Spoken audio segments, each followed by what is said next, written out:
আল আছে পাও তাল আছে এলে ঠিক করে দেখবে না। হ্যালো জান, তোমার ছাড়া আমি বাঁচবো না, আমি তোমাকে বিয়ে করবো। তুমি জান আবার আমাকে ভুলে যাইও না, আচ্ছা বেবি? আচ্ছা থাকো তো গো, থাকো। আম্মু তোমার দেখিচ্ছে ওই মনে তোমার সেই চিল্লেচ্ছে, কি ব্যান হলো? কেবারে কুলসুমের মাও কি করো বারে সারাদিন এমক আসো তো।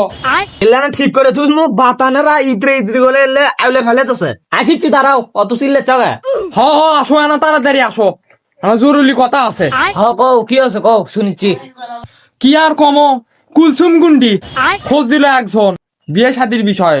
হ আমিও সেটাই তোমার কভার চাচ্ছি। তা চেংরা কি করে? চেংরা কিছু করে না, বাপের জমি আছে, ছেলেই দেখাশোনা করে, সেই সম্পদ। হাজারে ভাগ কালিয়ে যাচ্ছ। সরকারি চাকরি ছাড়া বেটিক বিয়ে দেবো না। এক নাম্বারের বেটি তাকে আবার বললে সংসারী, সংসারীতে হবিল লয়। হ তুমি বিয়ে দাও, বেটি তো তোমারই, আমার লয়।